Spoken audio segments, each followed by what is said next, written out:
This is Carl at National RV Detroit. I'm going to walk you through this 2021 BigHorn Traveler. It's a fifth wheel and the part number is 35BK. So this is not a floor plan or sales video. This is a how-to video. I'm just going to go over some of the features and tell you how they work, okay? Alright, so let's start right here. Right down here at the rear, door side rear, you can see there's a quick connect for the LP system right there.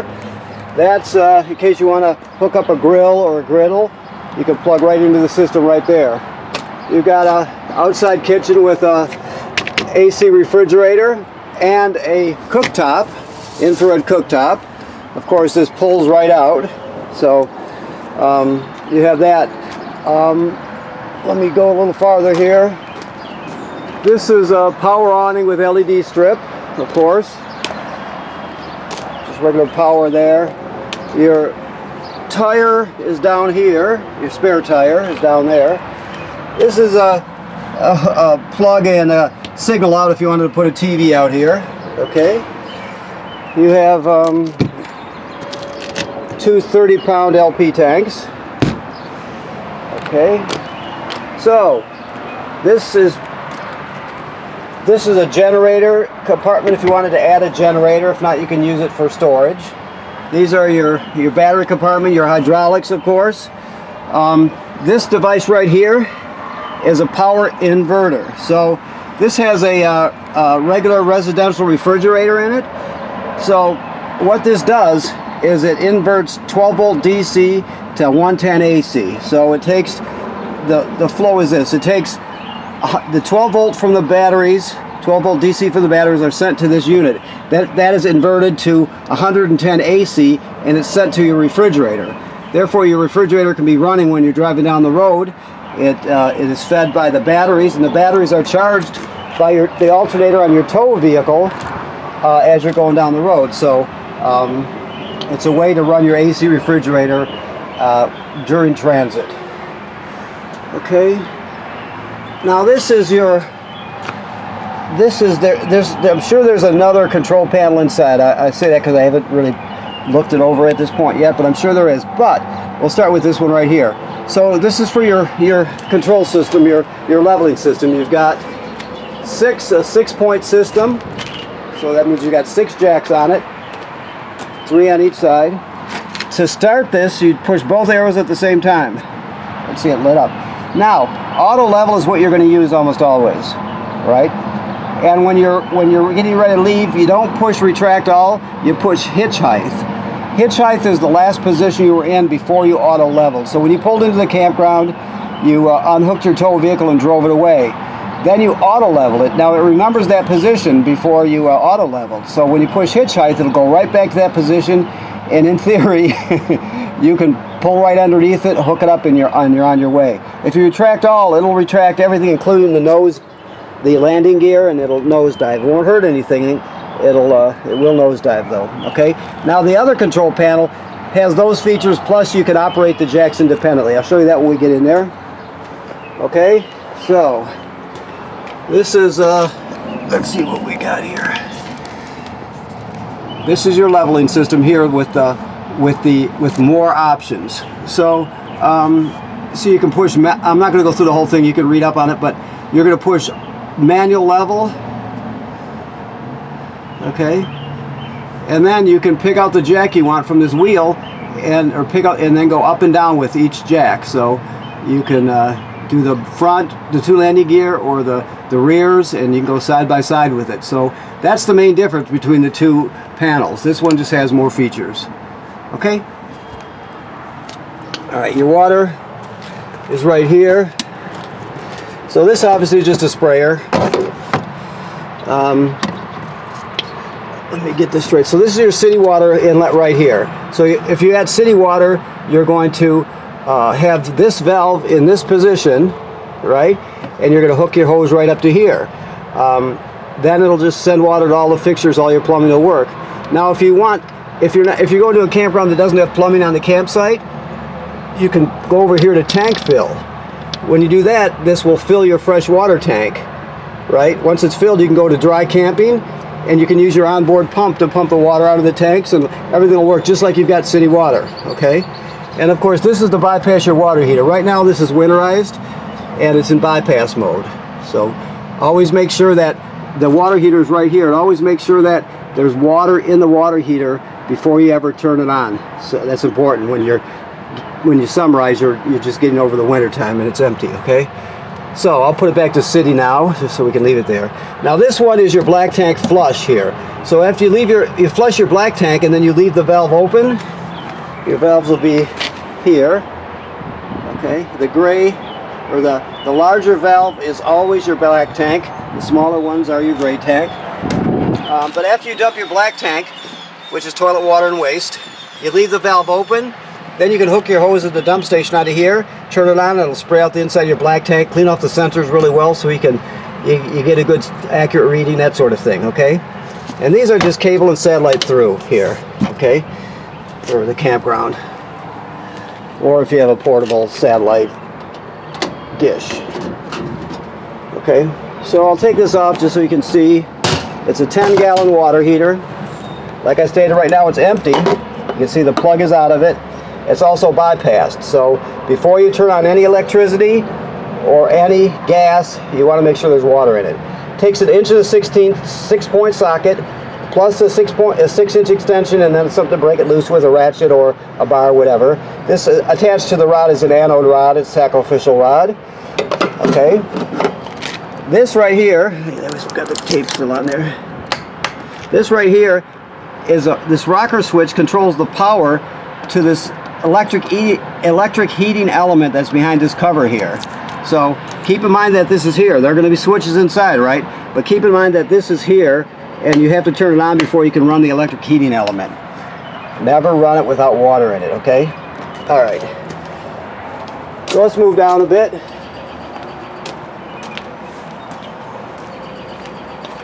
50 amp 30-foot cord and reducers. All right. This is pre-prepped for pre-wired for a backup camera, so there it is right there, the housing for it. You have a ladder. The manufacturer states that you should inspect your roof every 90 days, so you need to send somebody up there, make sure there's no cracking or separation in the sealant, no way for water to get in. Make sure there's no damage to the roof or roofing material or attachments by road debris or low branches. Just give an inspection. It just protects your investment, that's all. Okay, so let's go inside. Okay, I'm still cleaning up here, so we're in process. Now, first thing, I showed you the power inverter that takes 12 volts from the battery, goes to the inverter, then it's inverted to 110 AC and sent to your refrigerator right here, right? So I have this is the power converter here, which does just the opposite. So there you go. When you're plugged in, this is your distribution panel here. It also has circuit breakers, like you'd see at home, 110 AC, and they're all labeled. Then the power is converted to 12 volt DC over here. You got 12 volt fuses, and they're all labeled. Also, it's a battery tender. So as long as you're plugged in, it's going to sense how much energy your batteries up front need, and it'll keep them charged. So it's also a battery tender. So your tow vehicle's alternator charges the battery when you're driving, and when you're plugged in, this power converter does. Okay. Refrigerator, microwave works like any other microwave. It's also got 2-speed vent and a light. Your range is pretty typical. I don't know if he's got gas turned on right now, so if he doesn't, I'll just talk you through it. If he doesn't, I can hear he doesn't. So all you do is you go to light, and then you spark it by turning this clockwise. And then you got your 3 burners there, and this one's for the oven. So the oven, it has a pilot light way down here. So you have to light this down here. Basically what you do is you go to the picture, or you go to the pilot, you depress it, you keep it depressed, then you'll take a lighter and you'll light it down here. And after it lights, you still hold this in for another 10 seconds or so to heat it up. Then you go to operating temperature. When you shut it off, the pilot light goes off. So you got to relight the pilot light each time you use the oven. Always keep this closed when you're traveling. They tend to break if they're open. If they're closed, no problem.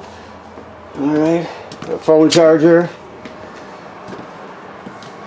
TV up here. Okay, now this is your control panel here. So let's see what we've got here. Okay, so you have all your lights here. Okay, you have your awning switch here. You have your slide room here. Hydraulic, this is the electric slide, which I'm sure is the front one. Then you heard hydraulic slides, which are these ones here. That's where you operate those, one button for them all. Okay, so your water pump, I told you can pump water out of the fresh water tank. That's that there. You also use that to winterize the trailer. Light your water heater on or turn it on electric. Remember I told you about the second switch, and make sure the tank is full. And that is how you light it on gas. Okay. Then you have your levels: fresh, black, gray 1 and gray 2. Gray 1 is the bathroom gray tank. It's sink and shower water. And then number 2 would be the galley tank, which is another gray tank for just your sink water. Okay. This is your thermostat. Looks like any other thermostat. So does your shower, and then of course your toilet. It is an RV toilet, so that's the flush pedal there. The black tank is directly below, so you can't use it dry. So when you get to the campground, you hook up your power and your water. Then you're going to come in here and you're going to dump 1 dose of chemical in the bowl. And then you're going to stand on the pedal. Water will come swirling out. You'll put about a gallon or at least a gallon in the black tank, and you're all set. If you don't use water and chemical in it, the smell will be terrible. Plus, you can get clogged up. So you always do that. You never run it with an empty black tank without chemicals or water. All right. So you got another little sink up here. Now there's thermostat zone. This is how you turn your inverter on and off here too. This will, one of these plugs will be inverted. Let me see. Let's see if I can figure out. I didn't prep this trailer. Oh no, that's right. So yeah, so to invert, you want to turn it on like that. Forget what I said about the plug. And to shut it off, you hold it in for a minute and then take your finger off it, and you can see the light will go out. Now you can invert as needed. You don't have to always be inverting. So I mean, if you're plugged in at the campground, you don't need to be inverting power. You can just shut the inverter off. Okay? All right. Another charger. You have wardrobe, and then, of course, you have this area, which is pre-prepped for a washer-dryer combo if you're interested. It's got power and plumbing in it, so you could add a stackable unit or units. Okay? You have, let me just look under here to see what we've got. 2 more chairs for your dinette right here. All right. We go a little further here to the entertainment area. Okay, so you have your theater seats here. This is a hide-a-bed, so you can pull the cushions off, grab it right here and fold it out. It's a 3-panel hide-a-bed with foam panels on it, so it's pretty decent. It's not like the old kind used to be. It's actually comfortable. You have your TV. Now your TV is not just a TV. You got 2 speaker zones. 1 is inside the trailer, 2 is outside. You got FM radio. You got Bluetooth to stream from your devices. You got HDMI into it, so you could add a disc player or something onto it just by plugging into the HDMI. Plus, it's got you can charge from it, of course. So it does all those things. I'm trying to find where he's got the remotes at here. This was prepped by one of our newer guys, and he's got his own way here. So let me look around. Sometimes he leaves them in the pouch with all the information. Well, let me try these 2. If not, I'll just give you my, oh, there we go. So for your TVs, 2 TVs. The rest of it's going to be in here. Why he hasn't, sorry, I didn't mean to swear. slipped out. Anyway, I can't go through it now. It will, if there's not a remote for your fireplace, there will be. It's a very small remote. I'm sure it's in that pouch. I just haven't, I can't do it with one hand. I can't hold the camera and do it. So I'll make sure it's in here. This I can, it also has manual controls on it, so I can show you from here. Somewhere from here. Here we go. Alright. So you can change the color of your crystals and the flame. Well, I think it's just a crystal. No, it's kind of both. And of course, you can adjust the intensity of the flame there. And then you have your temperature here. You see it over there. So the good thing about this, and it's got a fan in it, it's a good space heater. So the thing about this is you can turn it on it's early in the morning, and you know, or late at night for that matter, or any time for that matter. And you don't have to use your limited supply of LP. I mean, once it gets cold out, you got to run the furnace, obviously. But if it's just a little chilly, you can use this, and it just runs off campground electricity. So it's a good thing in that sense. Okay. So let's see if we got anything else here. Let me just look back here and see what this is. All right, this is on a swing out bracket, just so you know you can pull it out. Somewhere in here, let me look a little farther. So I know this is a swing out also, so keep in mind that they both swing out and they do lock in. This one has a strap to hold it in place, it looks like. The other one looks like it snaps into place, so if it has to be strapped, let me look back here. Yeah, this one should lock into place, so you're all right there. Yeah, you don't want to flip it around obviously when you're going down the road. So okay, so I think that covers everything. I think so. First of all, I want to thank you for purchasing your trailer here at National RV Detroit. Second of all, please remember what I said about inspecting your roof every 90 days. That's important. And right now, the water heater is empty and is bypassed. Okay? Thank you.